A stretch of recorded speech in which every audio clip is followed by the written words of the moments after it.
இயேசு கிறிஸ்து சிலுவையில் அறையப்பட்டு உயிர்நீத்த காலத்திலிருந்து 40 நாட்கள் தவகாலமாக உலகம் முழுவதும் உள்ள கிறிஸ்தவர்கள் கடைபிடிக்கின்றனர்.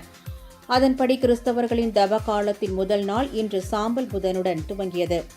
இதையொட்டி நாகப்பட்டினம் மாவட்டத்தில் உள்ள உலக புகழ்பெற்ற வேளாங்கண்ணி புனித ஆரோக்கிய மாதா பேராலயத்தில் சாம்பல் புதனை முன்னிட்டு சிறப்பு திருப்பலி இன்று காலை நடைபெற்றது. பேராலய அதிபர் இருதயராஜ் தலைமையில் நடைபெற்ற தவகால தொடக்க சிறப்பு திருப்பலியில் நூற்றுக்கணக்கான கிறிஸ்தவர்கள் பங்கேற்று பிரார்த்தனை செய்தனர். அதனைத் தொடர்ந்து பேராலய பங்குத்தந்தை அற்புதராஜ் தலைமையில் பாதிரியார்கள் கிறிஸ்தவர்களின் நெற்றியில் சாம்பல் பூசி 40 நாள் தவகாலத்தை தொடங்கி வைத்தனர்.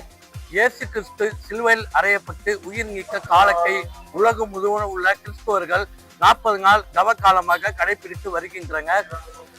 இயேசு சிலுவையில் உயிர் நீக்க நாள் புனித வெள்ளியாகவும் இயேசு உயிரிழந்த 3ஆம் நாள் ஈஸ்டர் பண்டிகையாகவும் உலகம் முழுவதும் உள்ள கிறிஸ்துவர்கள் கொண்டாடப்பட்டு வருகின்றனர்.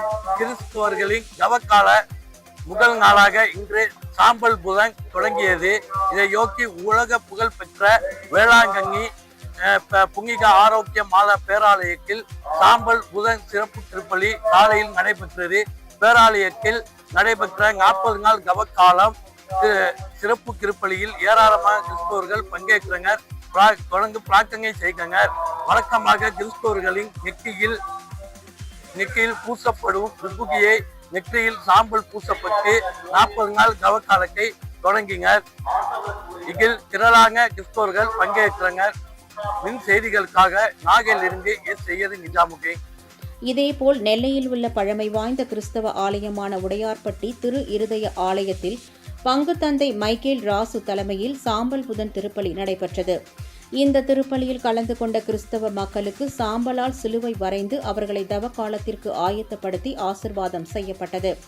திருப்பள்ளியில் திரளான கிறிஸ்தவர்கள் குடும்பத்துடன் கலந்து கொண்டு நெற்றியில் சாம்பலால் சிலுவை வரைந்து தவக்கால விரதத்தை தொடங்கினர்.